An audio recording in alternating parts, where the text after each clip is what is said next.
बीडचे जिल्हाधिकारी विवेक जॉन्सन यांनी नुकतीच कुप्पा आयुष्यमान आरोग्य मंदिराला भेट दिली।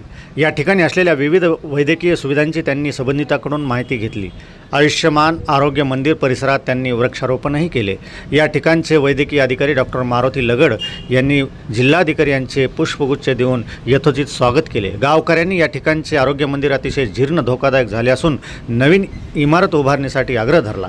जिल्हाधिकारी विवेक जॉन्सन यांच्या या दौऱ्यात उपविभागीय अधिकारी श्री इंगोले, तहसीलदार महेंद्रकर, गटविकास अधिकारी नागरगोजे, तालुका आरोग्य अधिकारी ज्ञानेश्वर निपटे, माजी सभापती प्रशांत सावंत, माजी जिल्हा परिषद सदस्य औदुंबर सावंत, भाजपचे माजी तालुका अध्यक्ष राम सावंत, सरपंच प्रवीण सोनवणे, माजी सरपंच डॉक्टर प्रवीण सावंतसह आदींची उपस्थिती होती।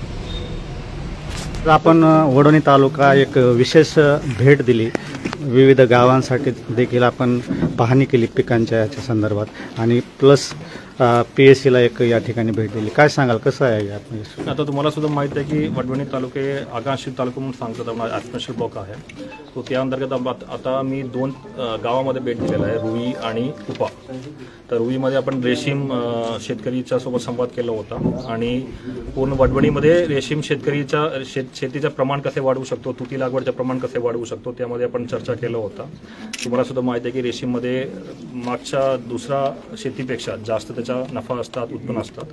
तो त्याप्रमाणे एक मोठ्या प्रमाणे इकडे मोहीम घेण्यासाठी आपण सेरिकल्चर ऑफिसर, BDO असेल आणि कृषी अधिकारी असेल सर्वांना आपण सांगितलं आहे। आणि आता कुप्पामध्ये आपण PHCमध्ये आहे सध्या, तिकडे सुद्धा खूप जुना इमारत आहे। त्यांचा सुद्धा मागणी असा होता की या इमारत आता निर्लेखन झालेला आहे, तो त्याप्रमाणे नवीन एक PHCची मागणी आहे, तो सुद्धा आपण 100% योग्य तपासणी करून वडवणी, तुम्हाला माहिती आहे की तुम्हाला माहितीच्याप्रमाणे आकांक्षित तालुकाप्रमाणे तुमच्या आरोग्य मध्ये जास्त भर देण्याकरिता आपण एक नवीन PHC इकडे आपण विश्लेषण करून त्याचा प्रस्ताव मान्य करू।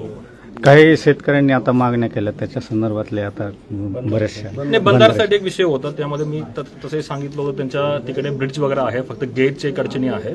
तो त्याप्रमाणे आपण काय केलं आहे की जलसंधारण विभाग त्याच्या तिकडेच्या कार्यकारी अभियंत्याला सांगून तिकडेच्या आपण एस्टिमेट करण्यासाठी सूचना देणार आहे आणि तांत्रिक दृष्टिकोनातून कसे पुढे जाऊ शकतो पण बघू। पाऊस पडत नाही, शेतकरी देखील हवालदिल झाला आहे, याबद्दल थोडंसं आता 2-3 दिवसपासून पाऊस तो खंड होता, तो संपलेला आहे, तो चालू झाला आहे आणि सुदैवाने आपण बघू की आता परत एक खंड येणार नाही आणि पाऊस सतत। सर, एक शेवटचा प्रश्न, शेतकऱ्यांचा पाऊस येईल त्याच्यावरच आता विश्वास आहे की पाऊस आल्यानंतर पिकं येतील, मात्र पावसाचं काही सांगता येत नाही।